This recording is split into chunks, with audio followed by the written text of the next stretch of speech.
ठीक है। तो आज हिमालय से संबंधित कुछ प्रश्नों से अपनी शुरुआत होने वाली है। प्रश्न मैं एक बार बोल दे रहा हूँ, रिपीट कर दे रहा हूँ, सबका नोट हो जाना चाहिए, जिसके बाद हम इन प्रश्नों का डिस्कशन करेंगे। क्योंकि आपने हिमालय के बारे में पढ़ लिया है तो हिमालय से संबंधित प्रश्न है, पूर्व की परीक्षाओं में इससे मिले जुले प्रश्न पूछे गए हैं यूपीएससी की परीक्षाओं में, तो उसी पे आधारित प्रश्न है। प्रश्न है, पश्चिमी हिमालय के हिम रेखा में अधिक विचलन देखने को मिलता है जबकि पूर्वी हिमालय में यह विचलन कम देखने को मिलता है, क्यों? अब सबसे पहली बात है, इस प्रश्न में यदि हम देखें तो आपको दो कीवर्ड, कोई भी जब आप मेंस का उत्तर लेखन करते हैं तो दो कीवर्ड आपको इस प्रश्न में नजर आते हैं। कोई भी प्रश्न आप देखते हैं तो कुछ ना कुछ कीवर्ड आपको नजर आएगा। जैसे इस प्रश्न को यदि पढ़ें तो बोला जा रहा है पश्चिमी हिमालय के हिम रेखा में अधिक विचलन होता है जबकि पूर्वी हिमालय में विचलन कम होता है। मतलब तुलना कहां से की जा रही है? पश्चिमी हिमालय की जा रही है और पूर्वी हिमालय की तुलना की जा रही है। तो सबसे पहले जरूरी क्या है, हमें पता होना चाहिए कि किस भाग को हम पश्चिमी हिमालय कहते हैं, किस भाग को हम पूर्वी हिमालय कहते हैं। सबसे पहले जरूरी यह है कि हमें पता हो कि पश्चिमी हिमालय क्या है, पश्चिमी हिमालय के अंतर्गत कौन सा क्षेत्र आता है और पूर्वी हिमालय के अंतर्गत कौन सा क्षेत्र आता है। तो बताएंगे जो लोग आप लोग देख रहे हैं यहाँ पे ऑफलाइन, पूर्वी हिमालय के अंतर्गत कौन सा क्षेत्र आता है। सबसे पहले जब तक हमें ये नहीं पता होगा कि पश्चिमी हिमालय कौन सा भाग है, पूर्वी हिमालय कौन सा भाग है, हम उत्तर कैसे लिख सकते हैं। तो सबसे पहले आप बताएं पश्चिमी हिमालय के अंतर्गत कौन सा क्षेत्र आता है और पूर्वी हिमालय के अंतर्गत कौन सा क्षेत्र आता है। इस तरह से नहीं, कोई तो विभाजन रेखा होगी ना, पश्चिमी हिमालय की, पूर्वी हिमालय की, कोई तो विभाजन रेखा होगी ना, कोई तो बॉर्डर, कोई तो प्राकृतिक विभाजन, भौगोलिक आधार पे कुछ विभाजन होता है ना, पूर्वी हिमालय का कौन सा पश्चिमी हिमालय है, कौन सा मध्य हिमालय है, इस तरह से कुछ तो विभाजन होता होगा ना जो आपने पढ़ा होगा।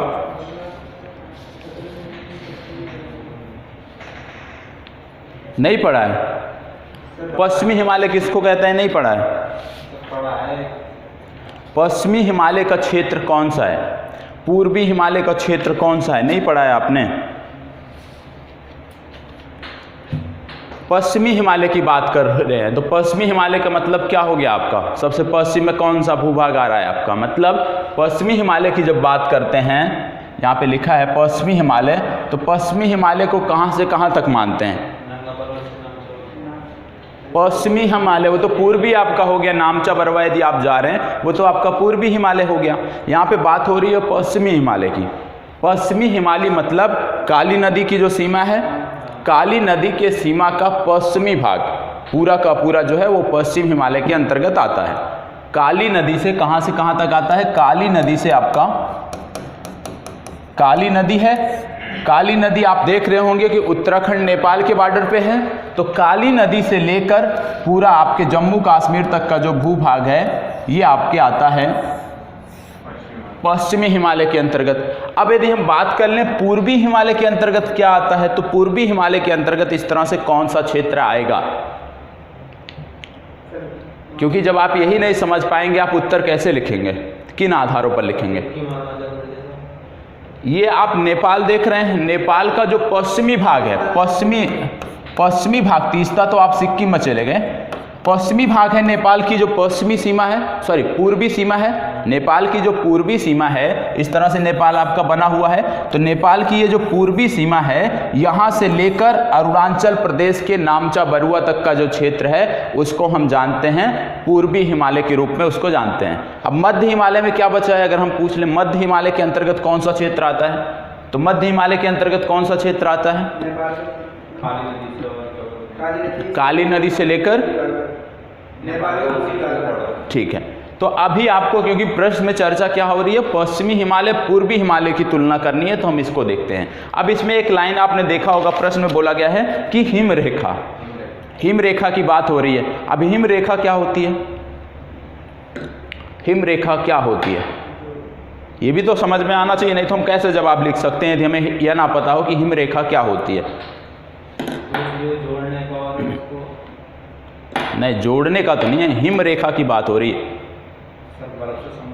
हाँ, तो हिम रेखा से बात हो रही, तो सबसे पहले हिम रेखा मतलब हो गया आपका कि ऐसा पॉइंट जहां से आपको बर्फ की चादरें मिलनी शुरू हो जाती है। जैसे हिमालय पे जाते हैं तो एक निश्चित ऊंचाई होगी कि इस ऊंचाई से आपको बर्फ की चादरें ढकी हुई मिल जाएंगी, चोटियां।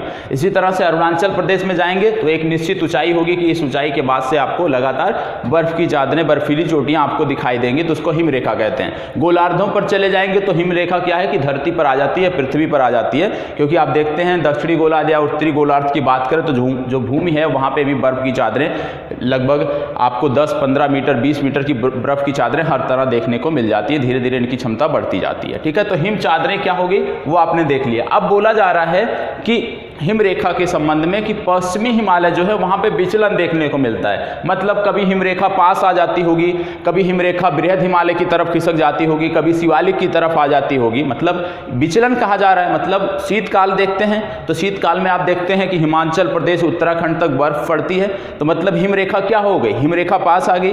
गर्मियों के मौसम में देखते हैं तो आपको सिर्फ और सिर्फ जम्मू कश्मीर के आंतरिक भागों में, जहाँ पे सोनमर्ग है, गुलमर्ग है, इन भागों में आपको बर्फ देखने को मिलती है, ऊंचाइयों पर बर्फ देखने को मिलती है। तो कहा जा रहा है कि इसमें विचलन बहुत ज्यादा होता है। मतलब उत्तराखंड से जम्मू कश्मीर बर्फ खिसक जाती है। और यदि आप पूर्वी भारत की बात करें, पूर्वी हिमालय की बात करें, तो यहाँ पे इतना विचलन देखने को नहीं मिलता है। तो यही कारण बताना है कि क्यों विचलन देखने को नहीं मिलता है। प्लेट विवर्तन की कैसे लग सकती है? बर्फ में प्लेट विवर्तन की, हिम रेखा में प्लेट विवर्तन की कहां से आ जाएगी? हिम रेखा की बात हो रही है तो हिम रेखा में प्लेट विवर्तन की कहां से आ जाएगी? नहीं, विचलन क्यों दिखाई देता है? क्योंकि गर्मी पड़ती है तो बर्फ की चादरें पिघलने लगती हैं, इसलिए पीछे चला जाता है। अब गर्मी क्यों पड़ती है, यहाँ पे मौसम इतना क्यों बदलाव आता है? और आपको समझना होगा कि जो पूर्वी भारत है, जो पूर्वी हिमालय है, वहाँ के मौसम में बदलाव क्यों नहीं होता। मतलब वहाँ पे बर्फ लगभग सामान्य सा मौसम रहता है। कहने का मतलब तो यही हुआ। अगर आप साधारण समझें तो यदि आप देखते होंगे तो आपको देखने को मिल रहा होगा, यदि हम आपको मैप दिखा दें, पेन ड्राइव नहीं लाया, जैसे यदि आप हिमाचल प्रदेश देखते हैं, हिमालय देखते हैं, हिमाचल प्रदेश के नीचे आते हैं, आपको राजस्थान देखने को मिलता होगा, थार का मरुस्थल आपको देखने को मिलता है। ठीक है, तो इसका जो कारण है एक प्रकार से कहीं ना कहीं थार के मरुस्थल से जुड़ा हुआ है। कैसे जुड़ा हुआ है? सबसे पहले आप देखते होंगे कि उत्तरी गोलार्ध की जब हम बात करें, उत्तरी गोलार्ध की जब आप बात करते हैं तो यहाँ पे आप देखने को पाते हैं कि जब बात हो रही बृहद हिमालय, लघु हिमालय, शिवालिक, यहीं पे आपको बर्फ देखने को मिलती है। तो आप जानते हैं कि कर्क रेखा भारत के बीचों बीच से लगभग होके जाती है। कर्क रेखा भारत के बीचों बीच से जाती है और सूर्य अधिकतम कर्क रेखा पर लंबवत चमकता है। कर्क रेखा के उत्तर कभी सूर्य जाता नहीं है। ठीक है, तो अधिकतम सूर्य यदि भारत की बात करें या पूरे विश्व की बात करें तो कहीं भी सूर्य जो आपकी कर्क रेखा है उसके उत्तर में नहीं जाता है। ठीक है, तो कर्क रेखा तक ही भारत का जो प्रकाश है वो लंबवत पड़ता है, मैक्सिमम कर्क रेखा तक ही लंबवत पड़ता है। और यदि आप बात करें पूर्वोत्तर भारत की, तो पूर्वोत्तर भारत आपको इस रीजन में देखने को मिलेगा कर्क रेखा के इतने समीप, हिमाचल प्रदेश लगभग यहाँ पे, हिमालय इतनी दूर पे देखने को मिलेगा। अब कारण क्या है? क्योंकि राजस्थान से क्या कर्क रेखा गुजरती है? राजस्थान से क्या कर्क रेखा गुजरती है? राजस्थान में थार का मरुस्थल है। थार का मरुस्थल होने के कारण क्या होता है कि गर्मियों में यदि हम देखें तो टेम्परेचर यहाँ पे तापमान जो है लगभग 48 से 49 डिग्री तक पहुँच जाता है। सामान्य सी बात है, 48 से 49 डिग्री तक पहुँच जाता है। अगर हम शीतकाल में देखें तो थार के मरुस्थल में क्या गतिविधि होती है कि तापमान गिर जाता है। यदि आप माउंट आबू की बात करें तो कभी कभी माइनस में भी टेम्परेचर आपको देखने को मिलता है अरावली पे। ठीक है, माइनस में भी देखने को मिल जाता है। तो विचलन तो यहीं भी देखने को मिल रहा है कि ग्रीष्म काल में जहां 49 डिग्री टेम्परेचर चला जाता है, शीतकाल में वहां पे 0 डिग्री तक टेम्परेचर आ जाता है। क्या ऐसी कोई गतिविधि, इस प्रकार का कोई बदलाव, इस प्रकार की कोई जलवायु दशा आपको पूर्वोत्तर में देखने को मिलती है? पूर्वोत्तर में क्या आपको इस तरह का कोई जलवायु दशा देखने को मिलती है? नहीं है। तो क्यों नहीं है, ये कारण भी आपको समझना होगा कि भाई अगर उत्तर में नहीं है तो क्यों नहीं है, पूर्वोत्तर भारत में नहीं है तो क्यों नहीं है, इसका भी कारण आपको समझना होगा। अब क्या होता है कि जब यहाँ पे ताप सबसे ज़्यादा होता है, गर्मियों के समय में जब आपका थार का जो डेजर्ट है अधिक गर्म हो जाता है, तो यहाँ पे आप जानते हैं संवहन तरंगे, सुना होगा आपने, संवहन तरंगे उठती हैं, जो भाग गर्म होता है संवहन तरंगे उठती हैं। और जब ये भाग ज़्यादा गर्म होता है, जितना गर्म होता है कोई भी भूभाग, संवहन तरंगे उतनी ऊपर तक उठती हैं। जितना गर्म होता है कोई भूभाग तो संवहन तरंगे उतनी ऊपर तक उठती हैं। अब थार के मरुस्थल में क्या देखने को मिलता है कि गर्मियों के मौसम में ये बहुत गर्म हो जाता है, संवहन तरंगे यहाँ से उठती हैं, और जब संवहन तरंगे यहाँ से उठती हैं तो ये मूव करती हैं उस तरफ, हिमालय की तरफ मूव करती हैं, टकराती हैं। तो जहाँ तक संवहन तरंगे टकराती हैं तो वहाँ का जो बर्फ होता है वो गल जाता है। मान लीजिए संवहन तरंगे 500 मीटर की ऊंचाई तक हिमालय पर्वत से टकराती, 500 मीटर की ऊंचाई तक उठती हैं और हिमालय से टकराती हैं। तो क्या देखने को मिलेगा कि जीरो से लेकर 500 मीटर तक की जो बर्फ होगी वो पिघल जाएगी, क्योंकि संवहन तरंगे कहाँ से निकल रही हैं, थार के मरुस्थल से निकल रही, निश्चित रूप से गर्म होंगी। तो इससे क्या होता है कि यहाँ पे गर्मियों के समय में जो यहाँ की हिम रेखा है वो 500 मीटर से ऊपर चली गई। ये बदलाव आपको देखने को मिलता है। शीतकाल में क्या देखने को मिलता है कि ये भूभाग काफ़ी ठंडा हो जाता है, संवहन तरंगे नहीं उठती हैं और हिम रेखा जो है वो बहुत नीचे तक चली आती है, कह लीजिए आपकी पृथ्वी तक हिम रेखा चली आती है, ठीक है, ऊंचाई शून्य हो जाती है समुद्र तल तक। यदि आप हिमाचल प्रदेश जाएंगे सर्दियों में या उत्तराखंड आप जाएंगे तो आप देखने को पा जाएंगे कि सड़कें भी बर्फ की चादरों से ढकी होती हैं, मतलब हिम रेखा क्या है कि धरती तक, पृथ्वी तक आ जाती है। तो कहने का मतलब कि ये बदलाव आपको कहाँ पे देखने को मिल रहा है, ये बदलाव आपको देखने को मिल रहा है पश्चिमी हिमालय के संबंध में। जब हम बात करते हैं पूर्वोत्तर हिमालय की, तो पूर्वोत्तर हिमालय सबसे पहली बात कि बंगाल की खाड़ी से नजदीक है। बंगाल की खाड़ी से नज़दीक होने के कारण क्या होता है कि जो बंगाल की खाड़ी है उसके कारण जो तापमान वहाँ का उस रीजन का होता है पूरे वर्ष भर समान रहता है, ठीक है। दूसरी बात क्या है कि पूर्वोत्तर भारत में आप देखने को पाते होंगे एक स्थान है चेरापूंजी देखते हैं, मानिस राम चेरापूंजी देखते हैं। तो यहाँ पे क्या होता है कि लगभग आप जानते हैं कि विश्व की सर्वाधिक वर्षा होती है। सर्वाधिक वर्षा होने के कारण आर्द्रता भी ज़्यादा होती है, और जब आर्द्रता ज़्यादा होगी किसी भी भूभाग में हमेशा आर्द्र होगा वो भूभाग, उसकी जो मृदा है वो हमेशा नमी रहेगी। गर्मियों में भी मृदा में नमी रहती है, तो मतलब जो तापमान होता है वो तापमान को कंट्रोल करती है, तो तापमान वहाँ पे बढ़ने नहीं पाता है। तीसरा सबसे महत्वपूर्ण कारण क्या है पूर्वोत्तर भारत के संबंध में कि यहाँ पे सघन वन पाए जाते हैं। पूर्वोत्तर जैसे असम की बात कर लीजिए आप, अरुणाचल प्रदेश में आपको देखने को मिल जाएंगे, मेघालय में देखने को मिल जाएंगे, मिजोरम में देखने को मिल जाएंगे। तो जो पूर्वोत्तर भारत है वहाँ पे सघन वन पाए जाते हैं, और जो वन होते हैं, जो जंगल होते हैं, इनकी खासियत होती है कि गर्मियों में ना तो तापमान को बहुत ज़्यादा बढ़ने देते हैं, ना तो सर्दियों में तापमान को बहुत ज़्यादा गिरने देते हैं। तो क्या होता है कि जो वन है ये भी तापमान को नियमित एक निश्चित तापमान बनाए रखते हैं पूरे वर्ष भर, जिससे इस समय क्या होता है कि ना सर्दियों में यहाँ कोई इस तरह का बदलाव देखने को मिलता है, सामान्य सा तापमान रहता है, गर्मियों में भी सामान्य सा तापमान रहता है। इसलिए यहाँ की जो हिम रेखा है वो एक निश्चित रेशियो पर, एक निश्चित ऊंचाई पर बनी रहती है, ज़्यादा विचलन उसमें देखने को नहीं मिलता। क्योंकि जैसा कि आप देखते हैं पश्चिम में थार की मरुस्थल जैसा रेगिस्तान यहाँ पे देखने को मिलता है, इस तरह की कोई भी भू आकृति आपको पूर्वोत्तर भारत में देखने को नहीं मिलती है। तो विचलन का कारण क्या है, उम्मीद करता हूँ समझ गए होंगे, ठीक है। अब असम की यदि हम बात करें, जैसे हम बात कर रहे थे नमी की, तो नमी क्यों रहती है इस भूभाग में, पूर्वोत्तर भारत की बात करें तो नमी क्यों रहती है भूभाग में वर्ष भर? क्योंकि आप जानते हैं बहुत सारी नदियां, जैसे आप बोलते हैं सांगपो बोलते हैं ब्रह्मपुत्रा को, ब्रह्मपुत्रा हो गई, दिहांग, दिबांग, बहुत सारी नदियां हैं जो वर्ष भर बहती हैं, वर्ष भर जिनमें जल रहता है। और एक प्रकार से कह सकते हैं कि बर्फ से पिघल कर जो जल आता है, हिमालयी नदियां होती हैं, पूरे वर्ष भर इनमें जल रहता है, और जल रहने के कारण पूरा भूभाग सिंचित रहता है, नमी बनी रहती है। जबकि यदि आप देखें पश्चिमी भारत में, तो पश्चिमी हिमालय के संबंध में यदि देखें तो यहाँ पे कुछ रीजन ऐसे हैं जो गर्मियों में शुष्क हो जाते हैं, जहाँ पे जल की पर्याप्त उपलब्धता नहीं होती। कुछ भाग ऐसे आपको देखने को मिल जाएंगे लद्दाख रीजन में, ठीक है। तो कहने का मतलब है कि कारण क्या है हिम रेखा के ज्यादा विचलन का, हिम रेखा के ज्यादा विचलन का कारण क्या है, वहां की जलवायु दशाएं, दोनों की जलवायु दशाएं अलग हैं, दोनों की जलवायु दशाओं को जो निश्चित करने वाले हैं, जो बदलने वाले, परिणाम देने वाले कारक हैं, वो अलग अलग हैं, इसलिए आपको यहाँ पे विचलन दिखाई देता है, ठीक है। तो यदि आपसे कभी प्रश्न बन जाए कि भाई पश्चिमी हिमालय में हिम रेखा जो है उसमें ज्यादा विचलन देखने को मिलता है, जबकि पूर्वी हिमालय में कम विचलन देखने देखने को मिलता है, तो आप इन्हीं सामान्य आधारों पर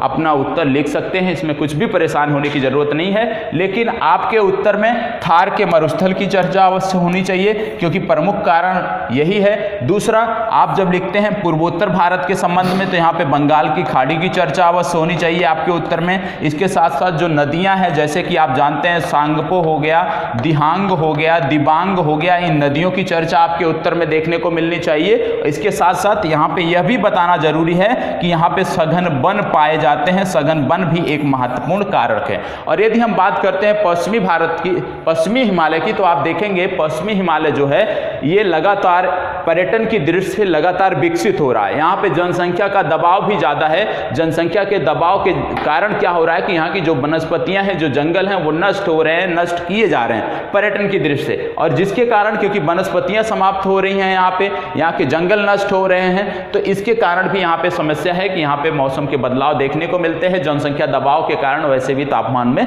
परिवर्तन आता है। तो ये सारे कारक हैं, इस पे लिख सकते हैं। लेकिन महत्वपूर्ण कारक है थार का मरुस्थल। इसके बाद के महत्वपूर्ण कारक हैं दूसरी तरफ के बंगाल की खाड़ी, बहुत सारी नदियां जैसे सांगपो, ब्रह्मपुत्र आप कह सकते हैं, दिहांग, दिबांग, और ये सघन वन, ये 3 महत्वपूर्ण कारक हैं। तो जब आपको उत्तर लिखना है तो पहले भाग में आपको दिखना चाहिए, जब आप पहले भाग की बात करते हैं कि पश्चिमी जो आपका हिमालय, वहाँ पे विचलन क्यों देखने को मिलता है, तो वहाँ पे थार के मरुस्थल की चर्चा करनी है। मैप में आप थार की मरुस्थल की अवस्थिति को दिखा सकते हैं, एक रफली मैप बनाकर कि थार का मरुस्थल कहाँ है, किस प्रकार से संवहन तरंगें उठती हैं। इस तरह से रफली मैप बनाकर आप दिखा सकते हैं कि किस तरह से संवहन तरंगें उठती हैं, किस ऊंचाई तक जाती हैं, वो ऊंचाई आप बता सकते हैं। इसी तरह से जब आप पूर्वोत्तर भारत की बात करेंगे तो पूर्वोत्तर भारत में नदियों के बारे में बता सकते हैं, सघन वनों के बारे में चित्रों के माध्यम से बता सकते हैं, और बंगाल की खाड़ी को दर्शा सकते हैं। तो आपका उत्तर कंप्लीट माना जाएगा।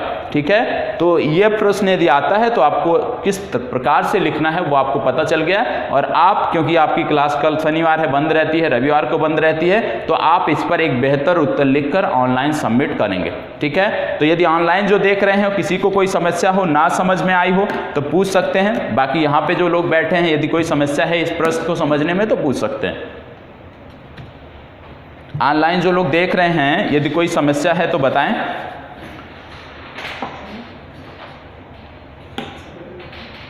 पश्चिम हिमालय में नदियों का कारण नहीं बता सकते?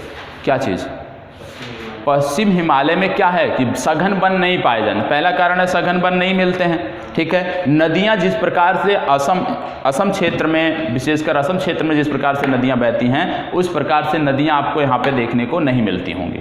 ठीक है, क्योंकि वहाँ पे मृदा भी देखने को मिल जाती है। इस भूभाग में इस प्रकार से मृदा आपको देखने को नहीं मिलती है। चोटियों में, गहराइयों में आपको देखने को मिलती है। जैसे आप शिवालिक और मध्य हिमालय के बीच में बात करेंगे तो देखने को मिलेगी। जबकि अरुणाचल प्रदेश को छोड़ दें यदि आप, तो यदि आप असम को देखते हैं, वहाँ पे भी आप देखते हैं ब्रह्मपुत्रा का मैदान पूरा फैला हुआ है, वहाँ भी आपको देखने को मिल जाता है। बाकी के जो अन्य राज्य है, मेघालय हो गया, वहाँ पर भी आपको देखने को मिल जाता है। और उसका कारण क्या है कि वहाँ पे जो पहाड़ियाँ हैं, गारो, खासी, जयंतिया, उसके कारण वहाँ पे एक प्रकार से वहाँ पे उसको जो भी मानसून जाता है वो बाहर नहीं निकलने पाता, मजबूरन होकर वर्षा करना पड़ता है। तो कोई प्रश्न है ऑनलाइन वाले? सबसे ज़्यादा वर्षा चेरापूंजी में होती है या मासिन राम? वही एक ही स्थान है, चेरापूंजी, मासिन राम। हाँ, 2 स्थान है लेकिन आसपास ही है। चेरापूंजी, मानिसराम बोलते हैं। चेरापूंजी अलग स्थान है, मानिसराम अलग स्थान है। कहीं कहीं चेरापूंजी आपको परीक्षा में देखने को मिल जाएगा, कहीं कहीं मानिसराम देखने को मिल जाएगा।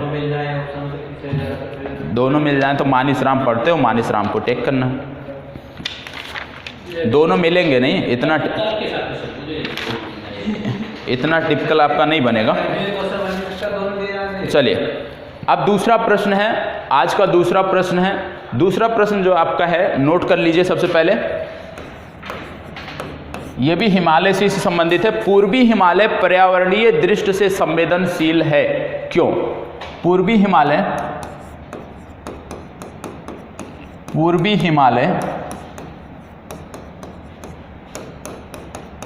पर्यावरणीय दृष्टि से अधिक संवेदनशील है, क्यों?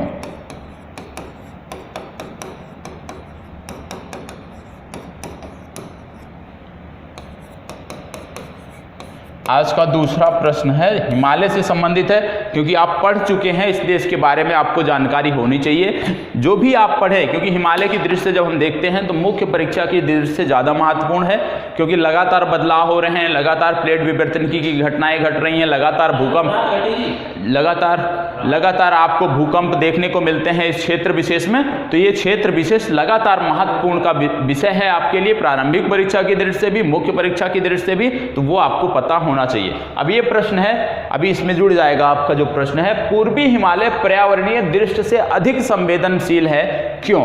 अब आपको बताना है कि जो पूर्वी हिमालय, अभी आपने पूर्व में समझ लिया कि पूर्वी हिमालय कौन सा है, पश्चिमी हिमालय कौन सा है, मध्य हिमालय कौन सा है। अब आपको बताना है कि जो पूर्वी हिमालय है ये ज़्यादा संवेदनशील है, क्यों?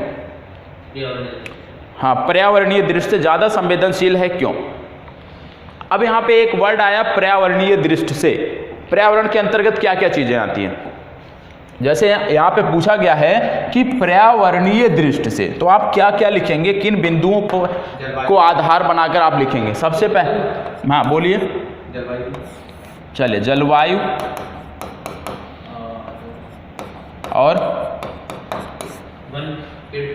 सबसे इस तरह से नहीं कर सकते, भूगोल विषय पढ़ रहे हैं आप, ठीक है। तो सबसे पहले आप बताएंगे स्थल मंडलीय, ठीक है, स्थल मंडलीय पर्यावरण, मतलब इन्हीं आधारों पर आपको लिखना है। पहले स्थल मंडलीय पर्यावरण हो गया, फिर वायुमंडलीय पर्यावरण,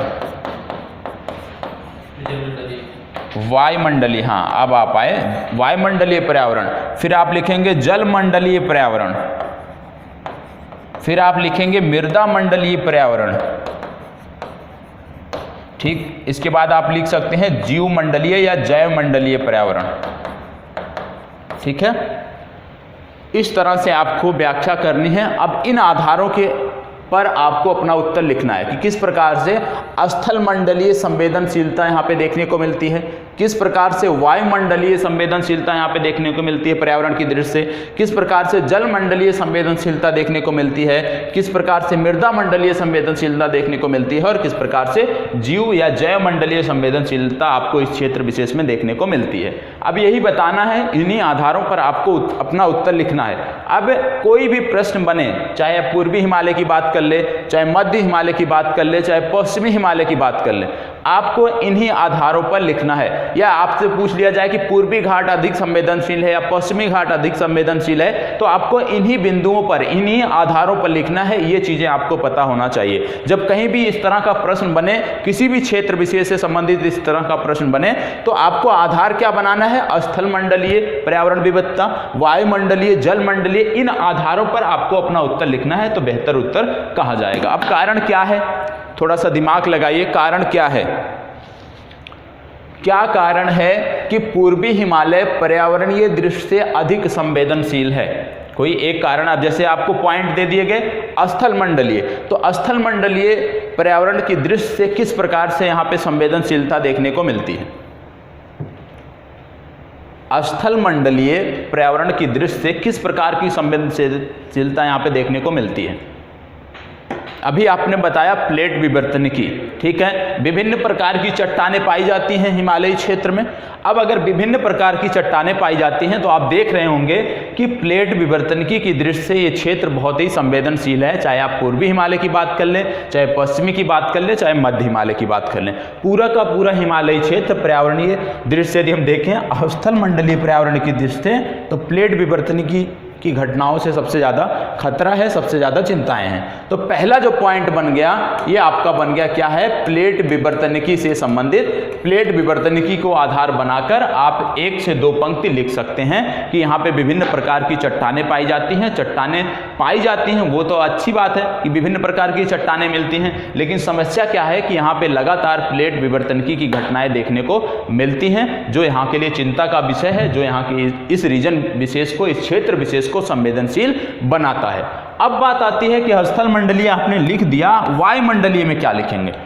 स्थल मंडलीय आपका पूरा हो गया। वायुमंडलीय पर्यावरण की दृष्टि से किस प्रकार की संवेदनशीलता इस क्षेत्र में देखने को मिलती है? थोड़ा सा विचार करें।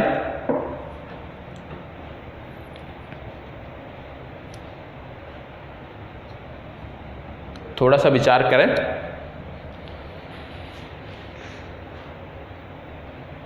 कुछ समझ में आ रहा है? बात हो रही है वायुमंडलीय। वायुमंडलीय पर्यावरण की दृष्टि से किस प्रकार से ये क्षेत्र संवेदनशील है?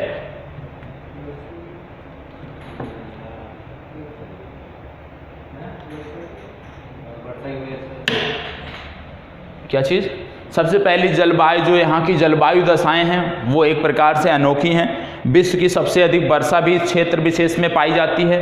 क्षेत्र विशेष में वर्षा पाई जाने के साथ साथ आप देखते होंगे कि पर्वतीय क्षेत्र है। पर्वतीय क्षेत्र होने के कारण क्या देखने को मिलता है? जहाँ पे वर्षा ज़्यादा होगी, आर्द्रता ज़्यादा होगी, वहाँ पे आपको कुहासा ज़्यादा देखने को मिलेगा, ठीक है, कोहरा ज़्यादा देखने को मिलेगा। इसके साथ साथ वर्षा ज़्यादा होने के कारण इस क्षेत्र विशेष में क्या होता है कि चट्टानों की जो गिरने की, फिसलने की ये घटनाएं लगातार होती रहती हैं वर्षा ज़्यादा होने के कारण। तो वायुमंडलीय दृष्टि से यदि हम देखें तो आपको ये संवेदनशीलता देखने को मिलती है। पहाड़ी क्षेत्र है, लगातार इस प्रकार की गतिविधियाँ होती हैं, जैसे कहीं पर क्लाउड बस्ट हो गया, इस तरह की गतिविधियाँ आपको देखने को मिलती हैं। अब यदि हम बात करें जलमंडलीय विविधता के आधार पर, तो कि जलमंडलीय पर्यावरण की दृष्टि से किस प्रकार से क्षेत्र संवेदनशील है? जलमंडलीय क्या चीज? हाँ, नदियों द्वारा। क्या नदियां हैं तो अच्छी बात है, नदियां हैं, सिंचाई है, बृहद मैदान है, कृषि होती है, बागवानी होती है, ये तो अच्छी बात है। संवेदनशीलता किस प्रकार से है?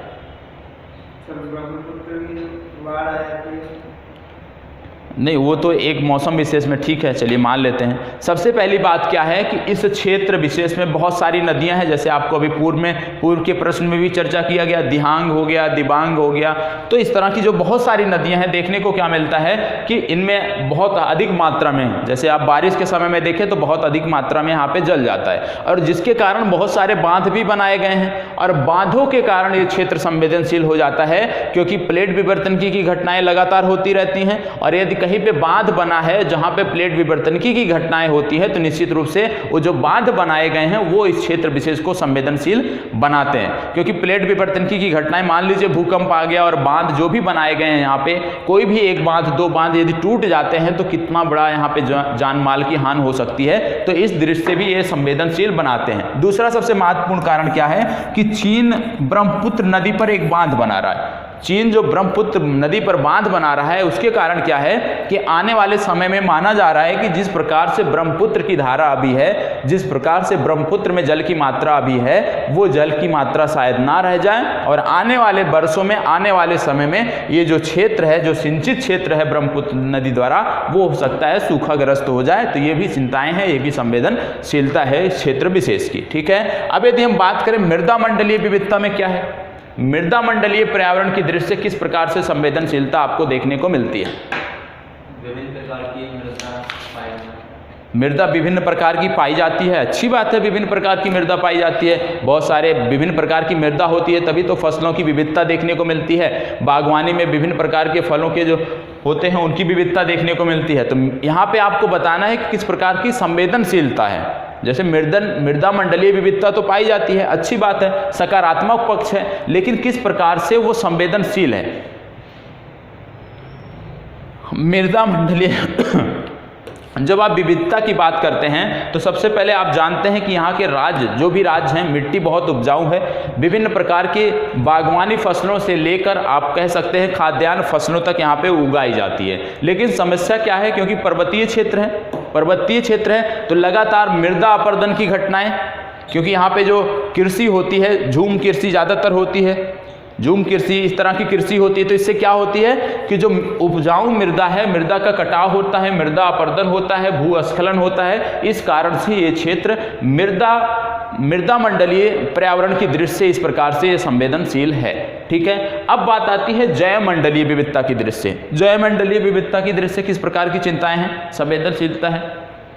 जैव मंडलीय पर्यावरण की दृष्टि से किस प्रकार से संवेदनशील यह क्षेत्र है?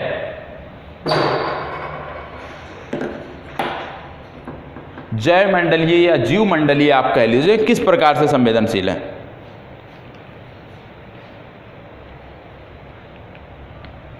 कोई भी पॉइंट नहीं आ रहा है। सबसे पहले कि आप देखते हैं कि यहाँ पे तीनों चोटियाँ तीनों शिखर देखने को मिलती है, तीनों श्रेणियाँ देखने को मिलती हैं, बृहद, लघु और शिवालिक, तीनों देखने को मिलती हैं इस क्षेत्र विशेष में। और इस क्षेत्र विशेष में तीनों मिलती हैं। इसके कारण यहाँ पे 3 प्रकार के आपके मुख्य रूप से 3 प्रकार के वन भी देखने को मिलते हैं, जहाँ बृहद में शंकुआकार वन देखने को मिलते हैं, इसके बाद आपको मिश्रित वन देखने को मिलते हैं और पतझड़ वन देखने को मिलते हैं। तो 3 प्रकार की यहाँ पे वनस्पतियाँ वन देखने को मिलते हैं और 3 प्रकार के वन मिलते हैं, तीनों में अलग अलग प्रकार की लकड़ी की प्रधानता होती है। ठीक है, ये अभी सकारात्मक पक्ष है। और सकारात्मक पक्ष इसका यह भी है क्योंकि यहाँ के जो वन हैं, यहाँ के जो जंगल हैं सघन है, जिससे जैव विविधता में ये धनी है। समस्या कहाँ पे है, संवेदनशीलता कहाँ पे है, क्योंकि इन जंगलों में, इन क्षेत्रों में बहुत सारी जनजातियां निवास करती हैं और जो जनजातियां निवास करती हैं ये कौन सी कृषि करती हैं, झूम कृषि करते हैं।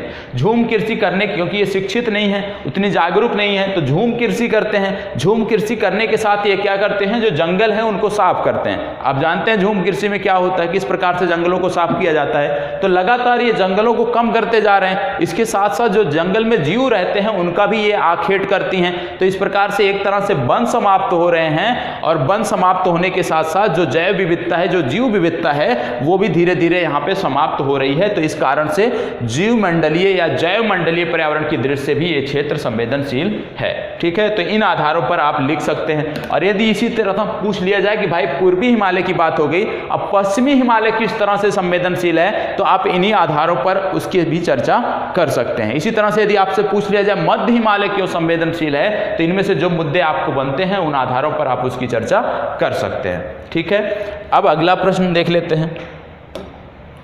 अगला प्रश्न, ये सारा नोट करके लेके आना है, 2 दिन की छुट्टी है, सब हल करके लेके आएंगे।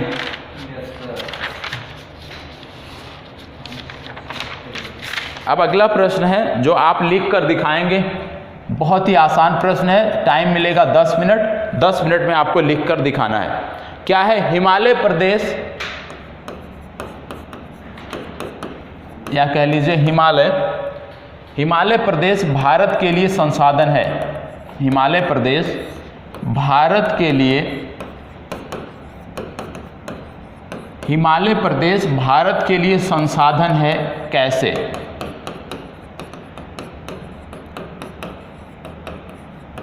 हिमालय प्रदेश भारत के लिए संसाधन है कैसे, मतलब जो हिमालय है वो किस प्रकार से भारत के लिए, भारत देश के निवासियों के लिए एक संसाधन है, इस पर आपको लिखना है 200 शब्द। समय है आपका 10 मिनट। अब इससे आसान तो हो नहीं सकता। बचपन से आप पढ़ते आ रहे हो कि भाई हिमालय के क्या लाभ हैं, बचपन से पढ़ते आ रहे हो हिमालय के क्या लाभ हैं। ठीक है, एक पॉइंट हमेशा याद रखते हो, साइबेरिया से हवाओं को रोकता है। बच्चा इसको छोटा बच्चा भी जानता है कि हिमालय का एक लाभ है कि ये साइबेरिया की हवाओं को रोकता है, जिससे यहाँ की जो मौसम है, जो जलवायु है, ये जो उपोष्ण बनी रहती है। क्या अब आपको लिखना है, आप किन आधारों पर लिखते हैं वो आपके ऊपर है, किन आधारों पर आप लिखते हैं। आप सुरक्षा की दृष्टि से भी लिख सकते हैं, जलवायु की दृष्टि से भी लिख सकते हैं, वनस्पति की दृष्टि से भी लिख सकते हैं, जैव विविधता की भी दृष्टि से लिख सकते हैं, अपवाह की दृष्टि से लिख सकते हैं, ऊंचाई की दृष्टि से लिख सकते हैं। अब आपके ऊपर है कि आपकी दृष्टि कहाँ तक जाती है। चलें, टाइम स्टार्ट होता है, 10 मिनट में जवाब देना है। मुद्दे लगभग मैंने पॉइंट आपको बता भी दिए हैं, कम से कम आपको भी पता चल जाएगा ना कितना लिख पाते हो, 4 पंक्ति लिख पाते हो या 5 पंक्ति लिख पाते हो 10 मिनट में, वो चीज़ें भी आपकी क्लियर हो जाएंगी। और सबका चेक होगा, लिखना जरूरी है। ठीक है, क्योंकि हिमालय के बारे में लेख भी आप कक्षा 8, 9, 10, 11 में पढ़ते रहोगे तो हिमालय के बारे में आता है। तो हिमालय के बारे में साधारण सा प्रश्न है, तो लिखिए, हिमालय प्रदेश भारत के लिए संसाधन है कैसे। कौन कौन से संसाधन आपको यहाँ पे मिलते हैं, किस तरह से आपको लग रहा है कि हिमालय प्रदेश भारत के लिए संसाधन है, उन्हीं मुद्दों पर आपको लिखना है। अब आप अपना आकलन खुद कर लीजिएगा कि किस प्रकार की आपकी स्पीड है। और जब हिमालय के बारे में, संसाधन के बारे में आप 10 मिनट में नहीं लिख पा रहे हो, तो अन्य प्रश्न यदि आपसे पूछ लिए जाएं, जैसा कि यूपीएससी इन दिनों पूछता है, तो उसमें निश्चित रूप से समस्याएं देखने को मिलेंगी। तो प्रयास करिए, बेहतर उत्तर लिखें और स्पीड बनाए रखिएगा। एक रफ्तार होनी चाहिए, क्योंकि परीक्षा में यदि हम देखें, जब मुख्य परीक्षा में बैठते हैं तो स्पीड जो है वो महत्वपूर्ण भूमिका निभाती है। चले,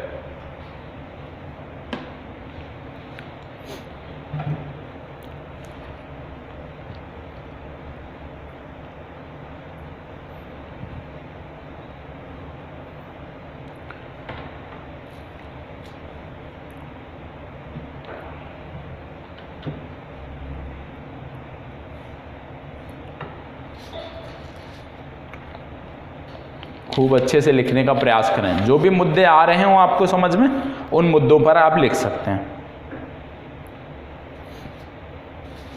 बहुत ही साधारण सा प्रश्न है, 2 प्रश्न पूर्व में जो बताए गए वो आपकी इसकी पृष्ठभूमि तैयार करते हैं। आप कुछ पॉइंट वहाँ से भी देख सकते हैं।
से ये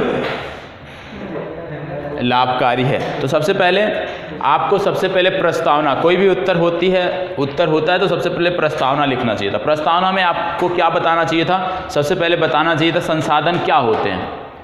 अब अगर संसाधन पूछ लिया जाए क्या होते हैं तो इसमें भी परिभाषा बहुत कम लोगों को आएगी।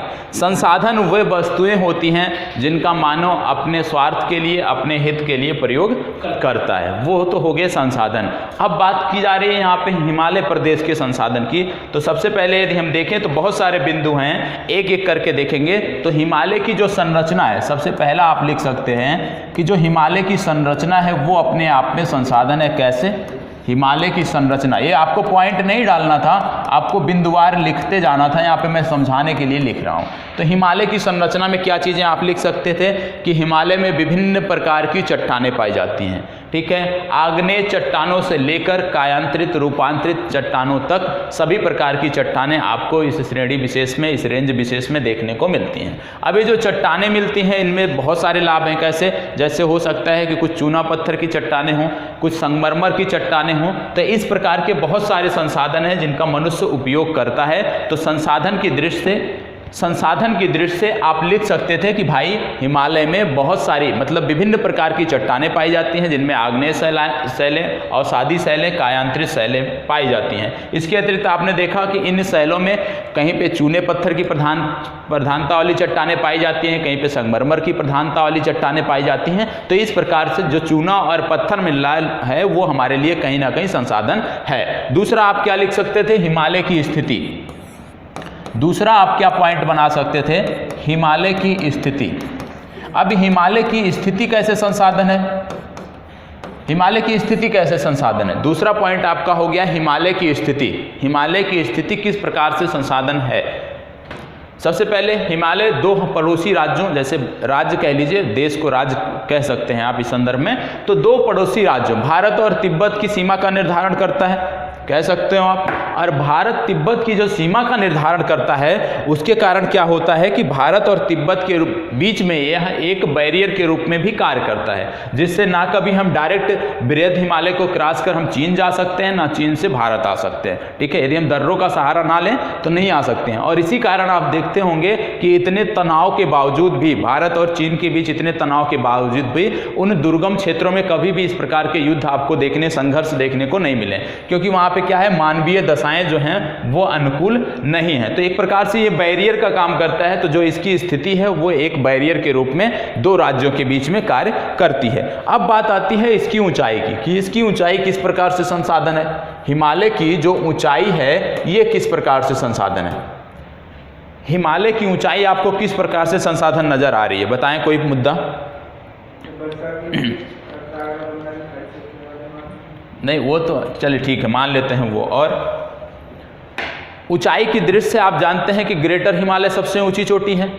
ग्रेटर हिमालय की जो श्रेणी है वो सबसे ऊंची है हिमालय में। इसके बाद यदि देखते होंगे कि जिस पर वर्ष भर बर्फ बनी रहती है, बर्फ आच्छादित चोटियां रहती हैं, और इन्हीं के कारण क्या होता है कि जो पर्यटक हैं यहाँ पे आते हैं, हमारे भारत के निवासियों के साथ साथ बाहर के लोग भी यहाँ पे आते हैं। और जब बाहर के लोग आते हैं तो विदेशी मुद्रा के अर्जन का एक स्रोत भी है हिमालय, कि भाई पर्यटक स्थल बहुत सारे हैं। जैसे आप हिमाचल में जाते हैं, आप जम्मू कश्मीर में जाते हैं, आप लद्दाख घूम कर आते हैं, तो पर्यटन की दृष्टि से भी महत्वपूर्ण है। तो इसकी जो ऊंचाई है, क्योंकि लोग क्यों जाते हैं, बर्फ देखने जाते हैं, पहाड़ियाँ देखने जाते हैं, तो कहीं ना कहीं इसकी जो ऊंचाई है वो पर्यटन की दृष्टि से भी महत्वपूर्ण है। और इससे एक प्रकार से विदेशी मुद्रा भी मिलती है, साथ साथ जो वहाँ के स्थानीय लोग हैं उनको रोजगार के भी अवसर मिलते हैं। ठीक है, तो इस पे बनाकर आप 2 से 3 पंक्ति आप ऊंचाई पर लिख सकते थे कि हिमालय की जो ऊंचाई है वो किस प्रकार से आपके लिए संसाधन है। चौथा पॉइंट क्या बना सकते थे आप, अपवाह का बना सकते थे। अपवाह का बना सकते थे क्योंकि हिमालय से बहुत सारी नदियां निकलती हैं, बहुत सारी नदियां निकलती हैं हिमालय से। और हिमालयी जो नदियां हैं, जो भी नदियां हिमालय से निकलती हैं, यदि आप देखें तो क्या होते हैं कि बड़े बड़े ग्लेशियरों से निकलती हैं। और बड़े बड़े ग्लेशियरों से निकलने के कारण जो भी हिमालय की नदियां हैं ये लगभग वर्ष भर इनमें जल की पर्याप्त मात्रा रहती है। और वर्ष भर जल में पर्याप्त मात्रा रहती है और ये भारत के विभिन्न भागों को सिंचित करती हैं। और भारत के विभिन्न भागों को सिंचित करती हैं, उसी के फलस्वरूप आप देखते होंगे कि कहीं मैदानी भागों में खाद्यान्न फसलें उगाई जा रही हैं, कहीं फलों की खेती होती है, कहीं फूलों की खेती होती है। तो इस प्रकार से भी जो इनका अपवाह तंत्र है हिमालय का, वो हमारे लिए एक संसाधन है। अब अपवाह तंत्र के बाद यदि हम बात करें तो बात आती है मृदा की। अब हिमालय की मृदा किस प्रकार से हमारे लिए संसाधन है, यदि हम उसकी बात करें कि हिमालय की जो मृदा है ये किस प्रकार से हमारे लिए संसाधन है। मृदा किस प्रकार से संसाधन है, बता सकते हैं? हिमालय की मृदा किस प्रकार से संसाधन है? हाँ, जैसे हिमालय में विभिन्न प्रकार की मृदाएं पाई जाती हैं। यदि आप बात करें जम्मू कश्मीर से लेकर अरुणाचल प्रदेश तक बात करते हैं तो विभिन्न प्रकार की मृदा पाई जाती है। तो कहीं पर एक जगह आप देखते होंगे कि सेब की खेती होती है, एक जगह आप देखते होंगे कि चाय के बागान आपको देखने को मिलते हैं। तो जो मृदा की विविधता है, मृदा की विविधता के कारण आपको क्या देखने को मिलते हैं कि यहाँ की जो फसलें हैं, बागवानी जो फसलें हैं, उनमें भी आपको विविधता देखने को मिलती है। और यह भी यह अपने आप में एक संसाधन है। अब इसके बाद आती है वनस्पतियां। वनस्पतियां किस प्रकार से संसाधन है? वनस्पतियां जो यहाँ की हैं वो किस प्रकार से संसाधन है? आप जानते हैं, अभी आपने पूर्व के प्रश्न में चर्चा किया था, देखा था कि ग्रेटर हिमालय में जहाँ पे शंकुआकार वन देखने को मिलते हैं, ठीक है। यदि हम बात करें शिवालिक की तो शिवालिक में किस प्रकार के वन देखने को मिलते हैं? पर्णपाती देखने को मिलते हैं। फिर यदि आप लघु में जाएंगे तो मिश्रित वन आपको देखने को मिलते हैं। तो कहने का मतलब जो वनस्पतियों में विविधता है, जैसे जो शंकुआकार वन है, कोमल लकड़ी के वन होते हैं, विभिन्न कार्यों में उनके प्रयोग किए जाते हैं। तो जो वनस्पतियां हैं वो भी हमारे लिए संसाधन हैं। कहीं ना कहीं इनसे हमें आर्थिक लाभ होता है और ये हमारे लिए संसाधन है। तो वनस्पतियां भी हो गई। अब अगला क्या बचता है इसमें? वनस्पतियों के बाद क्या बचता है? उच्चावच बात कर लीजिए या जलवायु की बात कर लीजिए।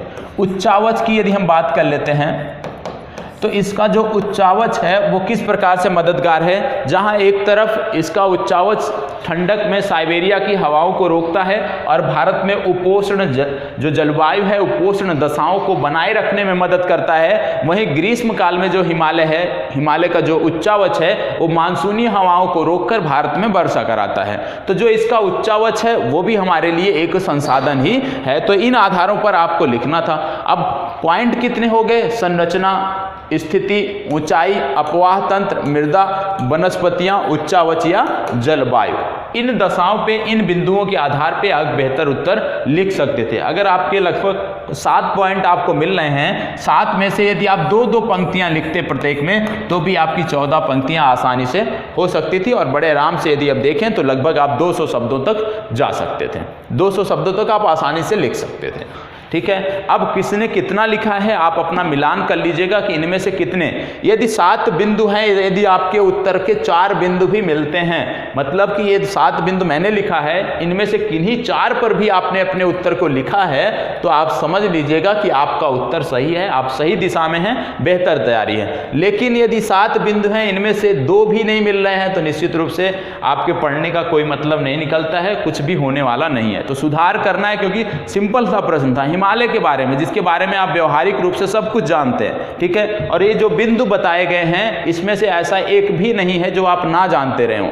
लेकिन उस समय यदि हो सकता है कि जब आप उत्तर लेखन करने बैठे हो दिमाग में ना आया हो, वो बात अलग है। लेकिन सारी चीज़ें जितना भी मैंने बताया, सब चीज़ों के बारे में जानते हैं, सब बिंदुओं के बारे में आप जानते हैं। अब यही है कि जब आप उत्तर लिखने बैठते हैं तो क्रमबद्ध तरीके से चीज़ें आपके दिमाग में नहीं आती हैं। समस्या यहीं पे है। ये कैसे होगा? जब रेगुलर आप किसी भी चीज़ का अध्ययन करेंगे, उस पर थोड़ा सा विचार करेंगे। जैसे आप पढ़ते हैं तो पढ़ने के साथ साथ जब भी कोई मुद्दा पढ़ें तो उसके बाद 1 घंटा यदि आप पढ़ाई करते हैं तो 20 मिनट उस पर चिंतन करें। और जब आप चिंतन करेंगे तभी आपकी चीज़ें यूपीएससी की दृष्टि से बेहतर होंगी। हालांकि राज्य विशेष की यदि आप तैयारी कर रहे हैं तो रटने से काम चल जाएगा, ठीक है। लेकिन जो आगामी परीक्षाएं हैं, जिस तरह से पैटर्न में बदलाव हो रहा है राज्य विशेष में, तो उस तरह से लग रहा है कि आने वाले वर्षों में राज्य विशेष में भी रटने से काम नहीं होने वाला है। तो रटने पे मत जाइए, चीज़ों को समझने पे जाइए। जितना अच्छा नॉलेज रहेगा उतना आपका बेहतर होगा। जरूरी नहीं है कि जो आप पढ़ें वो आपके पेपर में पूछा जाए, आपसे जुड़ा हुआ हो। जरूरी यह है कि आप भारत देश के निवासी हैं, तो भारत के बारे में कम से कम आपको पता होना चाहिए। भूगोल तो इसलिए भी हमें पढ़ना चाहिए कि यदि हम भारत के निवासी हैं तो कहाँ पे किस प्रकार की जलवायु पाई जा रही है, कहाँ पे किस प्रकार की मृदा पाई जा रही है, ये जानना हमें आवश्यक है। तो इस संदर्भ में भी भूगोल विषय काफ़ी महत्वपूर्ण है। अब जैसे मैं आपसे एक सिंपल सा प्रश्न पूछ लूँ इतना बताने के बाद कि बृहद हिमालय का क्या महत्व है। एक सिंपल सा मैं प्रश्न पूछ लूं कि बृहद हिमालय का क्या महत्व है। बृहद हिमालय का क्या महत्व है, तो बताएं। कम से कम 2 से 3 बिंदु बताएं कि भाई बृहद हिमालय का यह महत्व है। हाँ, वर्ष भर बर्फ रहती है, ठीक है। बर्फ रहती है, उससे क्या होता है? वर्ष भर बर्फ रहती है, ग्लेशियर हैं, नदियों का उद्गम है, बहुत सारी नदियां निकलती हैं। तो क्योंकि जो भी नदियां निकलती हैं हिमालयी नदियां, वो बृहद हिमालय से आपके निकलती हैं। तो एक प्रकार से ये बोल दिया आपने अपवाह तंत्र की दृष्टि से। दूसरा आपने बता दिया पर्यटन की दृष्टि से कि भाई पर्यटन की दृष्टि से भी ये महत्वपूर्ण है। तो पर्यटन हो गया, अपवाह तंत्र हो गया, और तीसरा आपको याद आना चाहिए यहाँ पे विभिन्न कौन से किस प्रकार के शंकुआकार प्रकार के जंगल की पाए जाते हैं, और ये मुलायम लकड़ी के, कोमल लकड़ी के वन होते हैं। तो आप ये बता सकते हैं वनस्पति की दृष्टि से। और चौथा पॉइंट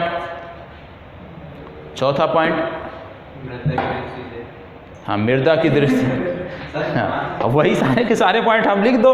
अब यहाँ पे बता सकते हो कि मृदा की दृष्टि से आप बता सकते हो कि सेब के जो बागान है इसी क्षेत्र विशेष में आपको देखने को मिलते हैं। कहने का मतलब है कि अब हिमालय से संबंधित यदि कोई प्रश्न बनता है तो आपका गलत नहीं होना चाहिए। प्लेट विवर्तनिकी की दृष्टि से आए तो भी गलत नहीं होना चाहिए, जलवायु दशाओं की दृष्टि से आए तो भी गलत नहीं होना चाहिए। जैसे जलवायु दशाओं में आपने हिमरेखा के बारे में पढ़ लिया, ठीक है, तो गलत नहीं होना चाहिए। तो हिमालय से संबंधित जो भी प्रश्न है अब आपके सही होने चाहिए, ठीक है। बाकी के अभी 3 से 4 और प्रश्न हैं जिनकी चर्चा आप डेली की जो आपकी क्लास होगी उसी के लास्ट में एक एक करके हम इसको करते रहेंगे। इसके बाद जब हिमालय की चर्चा, यहाँ के प्रश्न आपके समाप्त हो जाएंगे, फिर हम प्रायद्वीपीय भारत से जुड़े हुए जो भी प्रश्न परीक्षा में पूछे जाते हैं उनकी चर्चा करेंगे, वो भी आपके तैयार साथ साथ होते चलेंगे। तो जितने भी प्रश्न आज चर्चा की गई है, जितने प्रश्नों की, उन सभी प्रश्नों को आपको लिख कर लेकर आना है अगले दिन, और आप ग्रुप में शेयर करेंगे। जो आपका ग्रुप है जहाँ पे आप शेयर करते हैं आज़ाद MPPSC में 2 से 3 छात्र हैं जो शेयर करते हैं, तो आप वहाँ पे शेयर कर सकते हैं। वहाँ पे आपको प्रश्नों को जो भी है, जो भी कमियां हैं उसको चेक किया जाएगा, ठीक है।